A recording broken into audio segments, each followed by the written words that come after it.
Doctor দুয়ারি এবং অমলদা, অধ্যাপক অমল পাল, তাদেরকে মঞ্চাসতে অনুরোধ করবো। আমি কর্মী মণ্ডলীর যুগ্ম সম্পাদক দুয়ারকে অনুরোধ করবো তাদের মঞ্চে নিয়ে আসতে।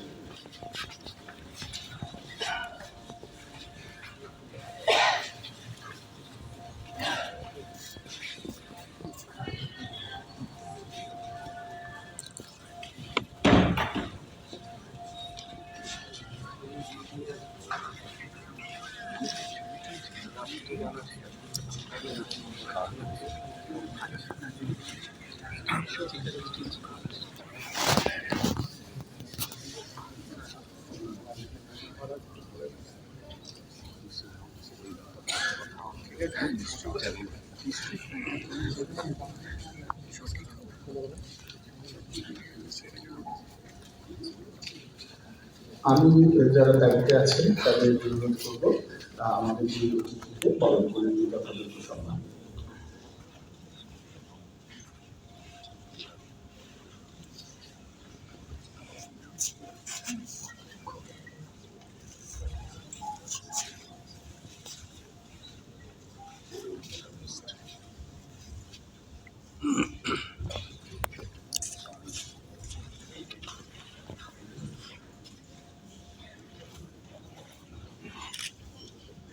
সাধু সাধু সাধু সাধু।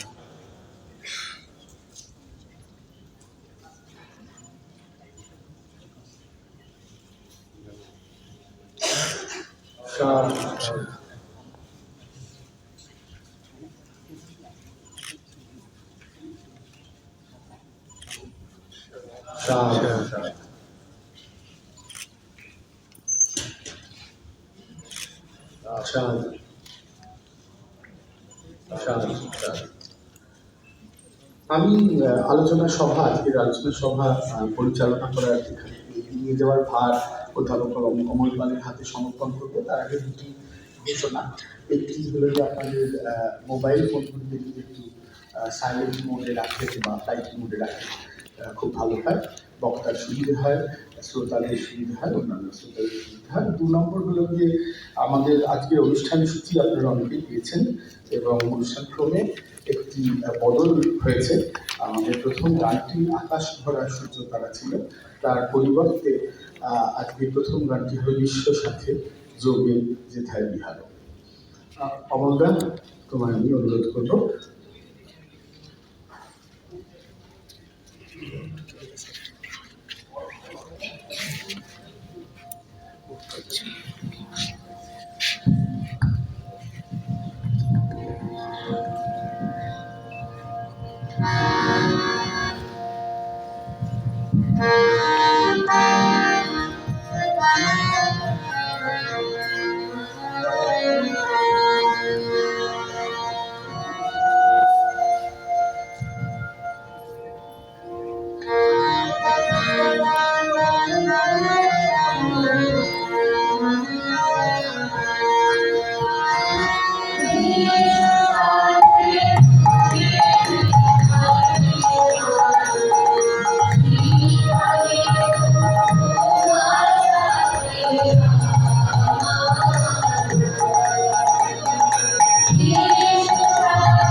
নমস্কার। আজকে রবীন্দ্র সপ্তাহে আমরা বক্তা হিসেবে যাকে পেয়েছি তিনি অধ্যাপক দেবীপ্রসাদ দুয়ারি। এই নামটি আমাদের অনেকের কাছেই পরিচিত, হয়তো চাক্ষুষ অনেকে আমরা দেখিনি, কিন্তু তার কথা শুনেছি বিভিন্ন মাধ্যমে। তার কাজের সঙ্গেও এখানকার অনেকেরই নিশ্চয়ই পরিচয় আছে। তিনি মহাকাশ বিশেষজ্ঞতার জন্য বিশেষ পরিচিত। দেশ বিদেশে বিভিন্ন উচ্চমানের প্রতিষ্ঠানে গবেষণা এবং অধ্যাপনায় তার জীবনের অনেকটা সময় অতিবাহিত হয়েছে। এমপি বিড়লা প্ল্যানেটোরিয়ামের পরিচালনায় তার দক্ষতা এবং বিভিন্ন প্রকল্পের উদ্ভাবনীতে তার বিশিষ্ট ভূমিকার কথা অনেকেই জানেন। দেশ বিদেশে বহু কর্মশালা এবং আলোচনা চক্রে তিনি আমন্ত্রিত হয়েছেন, পেয়েছেন বহু পুরস্কার। 2019 সালে পশ্চিমবঙ্গ সরকারের রবীন্দ্র পুরস্কারে সম্মানিত হয়েছেন তিনি। সহজ ভাষায় সাধারণের বোধগম্য করে বোঝার জন্য মহাকাশের সহজ পাঠ নামে তিনি একটি উল্লেখযোগ্য বই লিখেছেন। কসমিক কনসেপ্টস অ্যান্ড চ্যালেঞ্জেস নামেও তার একটি বিশেষ বই আছে। পদার্থবিদ্যার বিদ্যালয় পাঠ্য বইয়ের লেখক হিসেবেও তিনি সমাদৃত হয়েছেন। আমরা আজ তাকে পেয়েছি।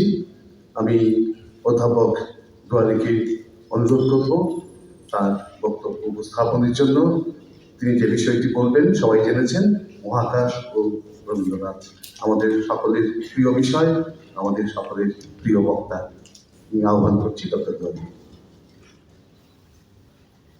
খুব সুন্দর বলেন।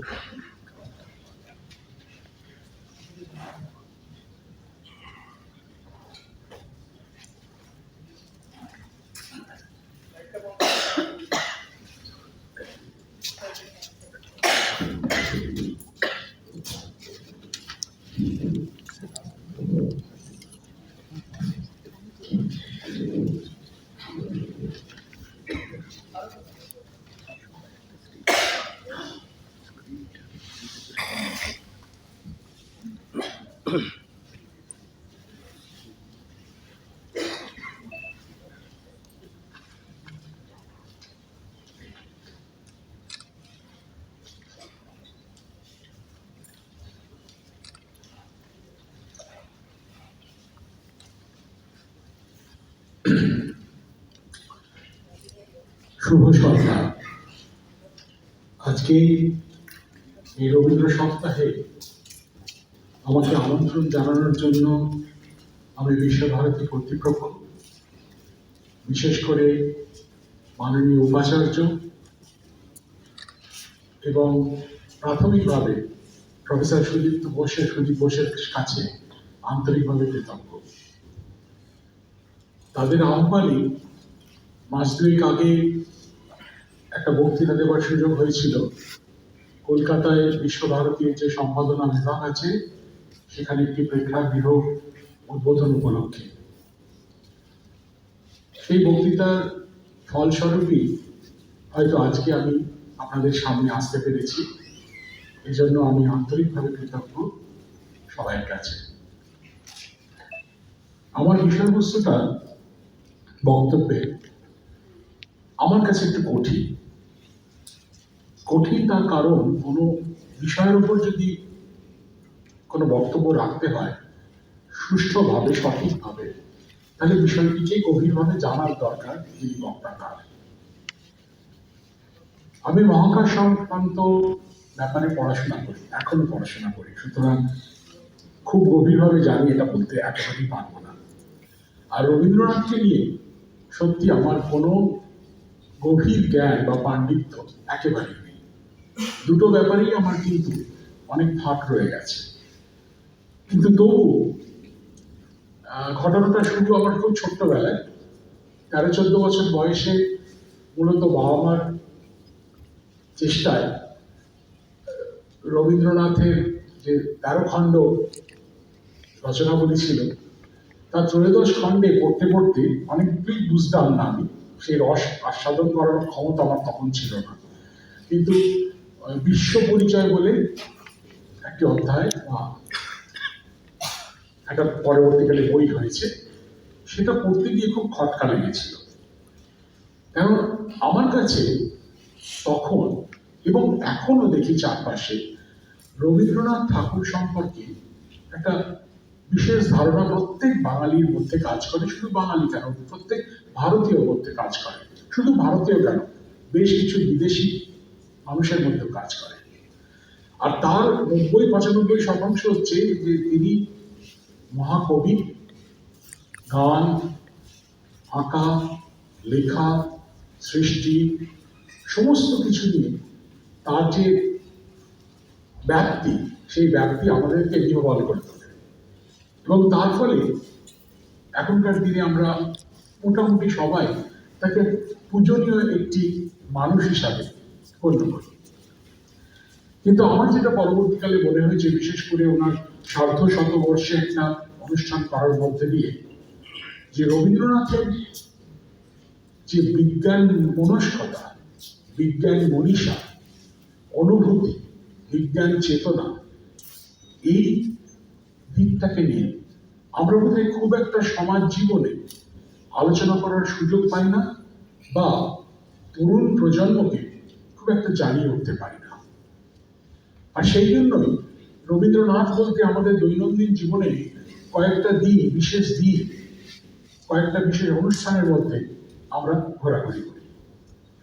সেই ক্ষেত্রে মনে হয়েছিল যে রবীন্দ্রনাথ ঠাকুরের যে বিজ্ঞান চিন্তা, বিশেষ করে যে সময় তিনি 1937 সালে লিখেছিলেন বিশ্ব পরিচয়, আচার্য সত্যেন্দ্রনাথ বোসকে উৎসর্গ করে তার মৃত্যুর 4 বছর আগে, সেই সময়ে দাঁড়িয়ে যে মানুষ কিছু লেখা লিখে গেছে, সেগুলো শুধু তথ্য নয়। কেন, তার আগেও বাংলা সাহিত্যের একজন বিরাট পণ্ডিত মানুষ, তিনি বিজ্ঞান নিয়ে লিখেছিলেন, বঙ্কিমচন্দ্র চট্টোপাধ্যায়। তিনি লিখেছিলেন বিজ্ঞান রহস্য। কিন্তু সেখানে সেটাকেও আমাকে ওই একটু দেখতে হয়েছে রিসেন্টলি রিভিউ করার জন্য। দেখলাম যে পশ্চিমী সভ্যতা, মূলত ইউরোপীয় সভ্যতায় বিজ্ঞান কিভাবে প্রসার হয়েছে, কিভাবে বিভিন্ন আবিষ্কার হয়েছে, বিভিন্ন দিকগুলোকে তিনি একেবারে তথ্যগতভাবে তুলে ধরেছেন। কিন্তু সেখানে অন্তত আমার কাছে ব্যক্তিগতভাবে বিজ্ঞানের রসটা যেন কোথায় যেন একটু শুকিয়ে গেছে। অথচ রবীন্দ্রনাথের এই লেখার মধ্যে এত সুন্দর সুললিত ভাবে যে কোনো সাধারণ স্বাভাবিক মানুষের কাছে, তার মনের কাছে পৌঁছে দেওয়ার মতো করে তিনি লিখেছেন, যেটা আমার কাছে খুব খুব একটা দৃষ্টান্তমূলক মনে হয়েছিল। আর সেই জন্যই, যেহেতু আমি বিজ্ঞানের চেষ্টা করি, বিজ্ঞানকে ছড়িয়ে দেওয়ার একটা প্রচেষ্টা করি, মনে হয়েছিল কেননা আমরা রবীন্দ্রনাথকে নিয়ে বিজ্ঞান প্রসারের কাজ করতে পারি। আর সেই জন্য একটু ব্যতিক্রমী আমার বক্তৃতা, যেখানে শুধুমাত্র রবীন্দ্রনাথের যে দিকগুলো নিয়ে আমরা সবাই জানি, সেগুলো থেকে বেরিয়ে হয়তো একটু অন্যরকম, তার সঙ্গে রয়েছে আমার পড়াশোনা করার বিষয়ে কয়েকটি জিনিস এবং তাদের সাজুজ্য। তাই রবীন্দ্রনাথ ও মহাকাশ, বা মহাকাশ ও রবীন্দ্রনাথ আমার কাছে কোথায় যেন এক হয়ে যায় অনুভূতির জগতে। মনে রাখতে হবে যে তার কথার মধ্যে আছে যে আমাদের দৈনন্দিন জীবনের যে আমাদের সীমিত যে গণ্ডি, দৃষ্টি হোক, চিন্তনে হোক, মননে হোক, সেই গণ্ডি থেকে বেরোতে পারার নামই হচ্ছে মনুষ্যত্বের একেবারে ওপরে অন্তত পৌঁছানোর চেষ্টা করা। আর সেই জন্যই তার কথার সূত্রেই বলতে পারি যে অসীমকে যদি আমি বুঝতে পারি, তাহলে সীমাকে বুঝতে পারবো। আবার সীমাকে যদি বুঝতে পারি, অসীম স্বচ্ছ হবে। মানেটা কি? খুব ভেঙে বলতে গেলে, আমি যদি কালো রংটা কি রং সেটা যদি না বুঝতে পারি, সাদা রংটা যে কত সুন্দর সেটা বুঝতে পারবো না। ইংরেজিতে যাকে বলে কন্ট্রাস্ট। সুতরাং আমাদের চিন্তা ভাবনার মধ্যেও যেগুলো আমাদের অনেকটা কল্পনার জগতের কাছাকাছি আর তারও বাইরে, সেগুলোকে যদি আমি আমার চিন্তার ক্ষমতার মধ্যে না আনতে পারি, আমার সীমানাটা কি সেটা আমি বুঝতে খুব একটা পারবো না। যেমন একটা ছোট্ট উদাহরণ দিচ্ছি, আমরা সবাই ভাবি যে আমাদের পড়াশোনা, কাজকর্ম, প্রয়োগ ক্ষমতা আমাদের বুদ্ধির উপর নির্ভর করে, এবং ছাত্রছাত্রীরা অনেকেই বুঝে নেন যে এইটা আমি করতে পারি, এটা আমি করতে পারি না। আমি আমার পরিবেশ পরিস্থিতি অনুযায়ী, কেউ ছোট কেউ একটু বৃহৎ পরিসরের মধ্যে আমি ঘুরে বেড়াতে পারি। কিন্তু আমরা ভুলে যাই যে হাজার হাজার কোটি কোটি আলোকবর্ষ বিরাটত্বের কোনো সীমানা নেই, অসীম মহাশূন্য, আমরা মাত্র এই 25 থেকে 30 সেন্টিমিটারের মতো দেখতে পাই। সুতরাং 99% মানুষ নিজের ক্ষমতা সম্পর্কে খুব একটা বুঝে উঠতে পারে না তার জীবনকালের শেষ অবধি, যে আমি কতটা করতে পারি। সেই জিনিসটার ছোঁয়া বোধহয় রবীন্দ্রনাথের এই লেখার মধ্যে আমার কাছে লেগেছে। তাই সীমা আর অসীমের এই কথাটি আমি তুললাম। আর তার কথা তুলে মহাবিশ্বে মহাকাশে মহাকালো মাঝে আমি মানব একাকী ভ্রমে বিস্ময়ে ভ্রমে বিস্ময়ে। এই যে ভ্রমণ, এ কিন্তু অত্যন্ত একটা একাকিত্বের ভ্রমণ। এখানে আমি সবাইকে নিয়ে যাওয়া যায় না। কেন? কেন এর সম্পর্কে আমাদের পুরো কোনো বাহ্যিক ধারণা এখনো গড়ে ওঠেনি। কিছুটা অস্পষ্টতা, কিছুটা কল্পনা, কিছুটা ধরে নেওয়া, আবার কিছুটা আমার মনের গভীরতা দিয়ে তাকে একটা বোঝার চেষ্টা করে। সুতরাং ভীষণ একান্ত একটা ব্যাপার। তবে এটা মনে রাখতে হবে যে মহাকাশকে আমরা যেমন দেখছি, মহাকাশ আমাদের দেখছে। বলবেন সেটাও আর কি একটু গোল গোল কথা লাগলো না, এটার একটা নাম আছে, তাকে বলে অ্যানথ্রপিক প্রিন্সিপাল। এটা কিন্তু বৈজ্ঞানিকভাবে সবাই মানে। আপনারা এই মুহূর্তে এখানে বসে আছেন কেন বলুন তো? আমি আছি বলে। আর আমি এখানে দাঁড়িয়ে আছি কেন বলুন তো? আপনারা বসে আছেন বলে। সুতরাং কোথায় একটা পারস্পরিক যোগাযোগ পৃথিবীর যে কোনো জিনিসের সঙ্গে যে কোনো জিনিসের সবসময় থাকে। আমি যদি না থাকতাম, আপনি যদি না থাকতেন, কেউ কি কোনোদিন বলতো যে পূর্ণিমার চাঁদ একটা রূপোলি থালার মতো? কেউ বলতো না। কোনটা ইংরেজিতে কজ আর কোনটা এফেক্ট আমরা কিন্তু এখনো বুঝি না। এটাকেই অ্যানথ্রপিক প্রিন্সিপাল বলে। রবীন্দ্রনাথের ভাষায় চেতনার রঙে পান্না হলো সবুজ। আমার চেতনা না থাকলে পান্না সবুজ কি হলুদ কি লাল কে জানে। সুতরাং সেই দিক থেকে আমাদের মনোজগৎকে নিয়ে আমরা খুব একটা ভাবার সময় পাই না, অন্তত একবিংশ শতাব্দীর এই মুহূর্তে দাঁড়িয়ে, যেখানে শুধু ছুটে চলার নামই হচ্ছে প্রগতি, ছুটে চলার নামই হচ্ছে সাফল্য, ছুটে চলার নামই হচ্ছে জীবনকে বেঁচে থাকার একটা আনন্দ। ছোটা নিশ্চয়ই দরকার, কিন্তু কোনো কোনো সময় মনের দিক থেকে থমকে গিয়ে মনের গভীরে ঢুকতে হয় প্রত্যেককে। নাহলে সত্যিকারের সাফল্য, আনন্দ আসে না, শান্তি আসে না। তাই অনন্ত এই দেশকালে অগণ্য দীপ্তলোকে তুমি আছো মরে চাহি, আমি চাহি তোমার পারস্পরিক। যেটাই বললাম যে আমার এই বক্তব্যের মূল যে বিষয়বস্তুটি, সেটি বিশ্ব পরিচয় থেকে। অনেকেই ভাবছেন ছবিটা কোথেকে পেলাম, আমি পাইনি, ChatGPT করে দিয়েছে। তাদেরকে বললাম যে মহর্ষি রবীন্দ্রনাথ ঠাকুর একজন ছোট্ট ছেলেকে, 11 থেকে 12 বছরের ছেলেকে আকাশ চেনাচ্ছে। দেখলাম খুব সুন্দর করেছে, আমার নিজেরই ভালো লাগলো। তবে দেবেন্দ্রনাথ ঠাকুরের মুখটা অনেকটা রবীন্দ্রনাথ ঠাকুরের মুখের মতো হয়ে গেছে, সেটা আমার কিছু করার। আর ওই অভিজ্ঞতা, সেই 11-12 বছরের অভিজ্ঞতা থেকেই রবীন্দ্রনাথ বিশ্ব পরিচয় লিখেছিলেন। সত্যিকারের বিশ্ব নয়, মহাবিশ্ব পরিচয়। বিরাটত্বের দিক থেকে, ক্ষুদ্রত্বের দিক থেকে, পরমাণু লোক, নক্ষত্র লোক, সৌরজগৎ, গ্রহ লোক, ভূলোক। আমি এখনো জানি না এইটিকে কেন আমরা পাঠ্য পুস্তকের মধ্যে আনতে পারি না। পঠন যাকে সিলেবাস বলে তার মধ্যে আনতে পারি না, কিন্তু নিশ্চিত কারণ আছে। অনেকে বলবেন তিনি তো অনেকদিন আগে লিখেছিলেন, কিছু ভুলভাল আছে, কিন্তু সেটা বড় কথা নয়। কি লিখেছিলেন, কি মানসিকতায় লিখেছিলেন, কি জিনিসকে অনুভূতি করে লিখেছিলেন, সেইটা বোধহয় আমাদের তরুণী প্রজন্মদেরকে জানানো উচিত। তবেই শেখার আনন্দে সত্যিকারের মাপকাঠি তারা খুঁজে পাবে। আগেই বলেছি যে ছোট্টবেলায় বাবার সঙ্গে গেছিলেন ডালহৌসি পাহাড়ে। সেই ডালহৌসি পাহাড়ে এইটি হচ্ছে সেই বাড়িটি যার নাম স্নো ডাউন, বক্রতা হিলস। আর এই বক্রতা হিলসের সামনে এটি হচ্ছে হিমালয়ের দৃশ্য।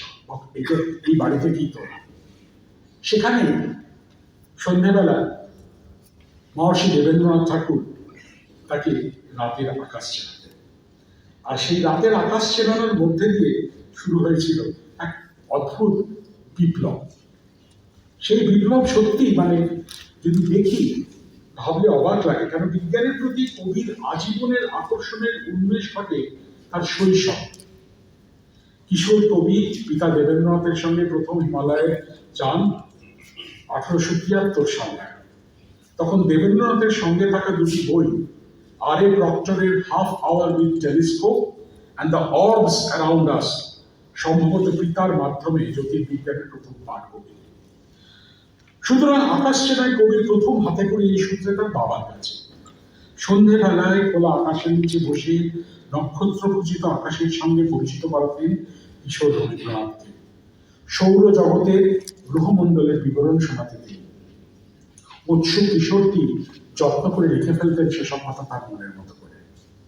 আর আমরা খুব কম জনই জানি রবীন্দ্রনাথের প্রথম কোনো লেখা প্রকাশিত হয়েছিল মাত্র 13 বছর বয়সে, প্রথম কবিতার আগেও তত্ত্ববোধিনী পত্রিকায় একটি জ্যোতির্বিজ্ঞান বিষয়ক রচনা, গ্রহগণ জীবের আবাস। কতজন জানি আমরা? রবীন্দ্রনাথ বলতেই বললাম বিশ্বকবি, মহাগুরু, বাঙালি মনীষার চূড়ান্ত একটি নিদর্শন।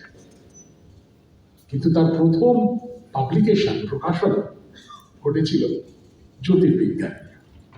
তা যাই হোক, এই রবীন্দ্রনাথকে নিয়ে আমার অনেক কিছু বলার আছে। সেই বলার মধ্যে আমি বলতে চাই যে আজ চলুন না শুরু করা যাক এক রহস্যময় দুরাভিগম্য জগতের সেই প্রজ্ঞাবান পরিব্রাজকের কথা, যাকে আমরা জানি বিশ্বকবি ও উপন্যাসিক সুরের গুরু। কিন্তু কোন সে জগতে তার পরিভ্রমণ? মহাবিশ্ব তার ভাবনা। এই বিষয়ে তার ভূমিকা খুব দুঃখজনক হবে বলেও এখন কিছুটা সাধারণ মানুষের অপরিচিতির আধারে। অথচ মহাবিশ্ব নিয়ে তার ধ্যান ধারণা ছড়িয়ে আছে নানা রচনায়, প্রবন্ধে, গানে ও কবিতায়। বাস্তব সত্যকে নিয়ে আলবার্ট আইনস্টাইনের সঙ্গে তার আলোচনার সারাৎসার আজ বৈজ্ঞানিক বা অবৈজ্ঞানিক নির্বিশেষে অনুসন্ধিৎস মানুষের মধ্যে সমান উদ্দীপনা সৃষ্টি করে। তাই চলুন আসুন আগামী 1 ঘন্টা বা তার কাছাকাছি সময়ে শব্দের মালা গেঁথে শব্দকে পেরিয়ে যাওয়ার চেষ্টা করা যাক এক শব্দের অনুসন্ধান এক আপেক্ষিকভাবে অপরিচিত রবীন্দ্রনাথের। তিনি শুধু কবি নন, শুধু সুরের গুরু নন, যিনি একজন বিজ্ঞান সাধক বটে। বিজ্ঞান ভাবনা যার সহজাত। গত 300 বছরের মধ্যে আমি এরকম বিজ্ঞান মনস্ক মানুষের কথা বাঙালি ইতিহাসে পাইনি, বিশ্বাস করুন। বিজ্ঞানী অনেক হয়েছে, কিন্তু বিজ্ঞান মনস্ক মানুষের কথা বলছি। তো তারই সাবলীল প্রকাশ ছড়িয়ে আছে তার বিশ্ব পরিচয় ও মহাকাশ বিষয়ক নানা রচনায়, যা তার জন্মে 164 বছর অতিক্রান্ত হওয়ার পরেও সমানভাবে প্রাসঙ্গিক। এইটাই হচ্ছে আমাকে নাড়া দিয়েছিল। আমি আজকাল বিভিন্ন জায়গায় বক্তৃতা দিই জ্যোতির্বিজ্ঞানী, বাচ্চাদের, স্কুলের ছেলেদের, কখনো কলেজেরও দিই। দিতে দিতে খেয়াল করি যা যা বলছি আজ থেকে 88 বছর আগে বা ওই সময় 80 বছর আগে রবীন্দ্রনাথ হুবহু তাই লিখেছে। অথচ আমরা বলছি অনেক গবেষণাপত্র পড়ে, অনেক গত বছর যে 10তম এডিশন সংস্করণ বইটি বেরিয়েছে বিজ্ঞানের, সেটা পড়ে সেখানে কোথায় যেন একটা ধাক্কা লেগেছিল। আমরা কি তাহলে সত্যি করে বিজ্ঞানকে বিজ্ঞানের মতো করে পড়তে পারছি? জগৎ সংসারের সৌন্দর্য তাকে আপ্লুত করত। অসাধারণ মৌলিক শব্দচয়নে তার বর্ণনা করেছেন। আবার এই সৌন্দর্যকে উপলব্ধি করে যুক্তিবাদী মন দিয়ে তার বিশ্লেষণ করতে করতে কারণ খুঁজতে গিয়ে টান দেয় জীবন, প্রকৃতি আর মহাবিশ্বের সৃষ্টি রহস্যের শিকড়ে। আমাদের মধ্যে আছে না যারা ফাইন আর্টস পড়ে, সাহিত্য, পদ্য, কবিতা, নাটক, গান, তাদের সঙ্গে বিজ্ঞান, সেটা তো একটা অন্য বিষয়। রবীন্দ্রনাথ হচ্ছেন প্রথম বোধহয় মানুষ যিনি দেখেছেন যে বিজ্ঞান বলো সাহিত্য বল, রসসৃষ্টি বল, কোথায় যেন একের সঙ্গে একের যোগ আছে, যেটা আজকালকার দিনে অনেক অনেক চিন্তা ভাবনা ভাষাভাষির পরে এনইপি 2020 করে চলেছে। সব বিষয়ের সঙ্গে সব বিষয়ের যোগ আছে। এটা আমরা আমাদের স্কুলে বা কলেজে যাওয়া ছাত্রছাত্রীদের বোঝাতে পেরেছি এই মুহূর্তে, কিন্তু রবীন্দ্রনাথ সেটার একটা চেষ্টা করে গেছেন।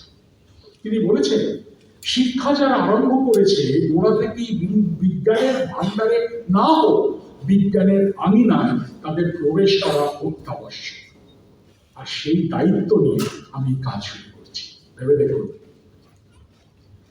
তথ্যের যথার্থে এবং সেটাকে প্রকাশ করার যথাযথ বিজ্ঞান অল্পমাত্র স্খলন ক্ষমা করে না। আমরা বলি না ওই হলো আর কি, হ্যাঁ মানে আমি ওইটাই বোঝাতে চেয়েছি। বিজ্ঞান কিন্তু তা করে না। যেটা দরকার, যেটা প্রমাণিত, যেটা সত্য, সেটাকে সঠিকভাবে সুনিপুণভাবে সবার সামনে তুলে ধরার নামই সঠিক বিজ্ঞান।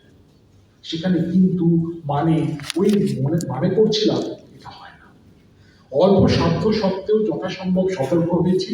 বস্তুত আমি কর্তব্য বোধে লিখেছি, কিন্তু কর্তব্য কেবল ছাত্রদের প্রতি নয়, আমার নিজের প্রতি। ভেবে দেখুন, 1937 সালে লিখছে, 76 বছর বয়স।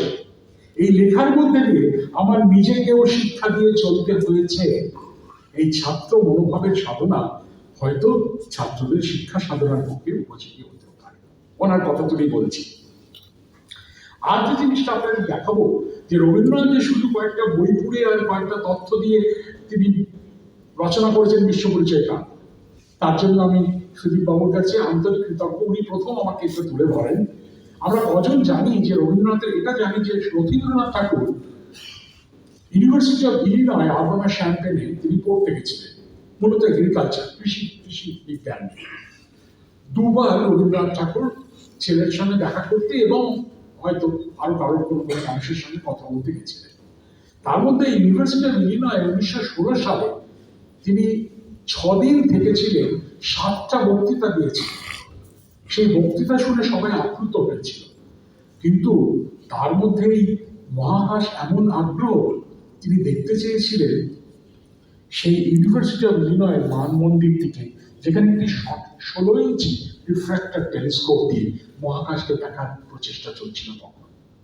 এবং তিনি যে দেখতে চেয়েছিলেন সেটা ইউনিভার্সিটি অফ ইলিনয়ের যে ক্রোড়পত্র বেরোতো, বুলেটিন, সেইখানে কিন্তু তার মাথা থেকে নেওয়া তার ছবি এবং লেখা। Hindu poet and philosopher who spent around 10 days in the Twin Cities recently delivered 7 lectures aside from looking at the stars and writing several poems. সেই সময়ের সেই ছবি তুলে ধরছি এবং ইউনিভার্সিটি অফ ইলিনয় এবং সেখানকার হিন্দু যারা মানুষ, যারা ছাত্র, যারা অন্য পণ্ডিত, তারা এত অভিভূত হয়েছিলেন। আপনারা কি জানেন যে রবীন্দ্রনাথ টেগোর হাউস বলে ইউনিভার্সিটি অফ ইলিনয়ের কাছে এই বাড়িটি সৃষ্টি হয়েছে, এবং প্রতি বছর সেখানে রবীন্দ্রনাথ ঠাকুরের আলোচনা, গভীরভাবে বিশ্লেষণ করার একটা প্রচেষ্টা এবং তার জীবনের নানা দিক তুলে ধরা হয়। এবছর আপনাদের বিশ্ববিদ্যালয় থেকে তার প্রতিনিধি হিসাবে সুদীপ বাবু গিয়েছিলেন সেই আলোচনা সভায় মাসখানেক আগে, এবং তারই সূত্রে আমি জানতে পেরেছি এই অভূতপূর্ব একটা দিক রবীন্দ্রনাথের, যেটা আমি অন্য কোথাও আমি খোঁজ পাই না। চলে আসি এবার একটু জ্যোতির্বিজ্ঞানের কথা। একটু সরবরাহ হয়েছি বলে বলছি, নিজের বিষয় সেই জন্য। আজ থেকে হাজার হাজার বছর আগে আমাদের পূর্বপুরুষরা আকাশের দিকে তাকিয়ে ভাবতেন, আকাশটা কি, আকাশটা কোথায়, আকাশের মধ্যে পৃথিবীর অবস্থানটাই বা কোথায়, আর আকাশের গায়ে যে আলোর বিন্দুগুলো যাদেরকে আমরা তারা বলে বলি, তার সঙ্গে পৃথিবীর কি কোনো সংযোগ আছে? এই সমস্ত প্রশ্নের মধ্যে দিয়ে জন্ম নিয়েছিল জ্যোতির্বিজ্ঞান।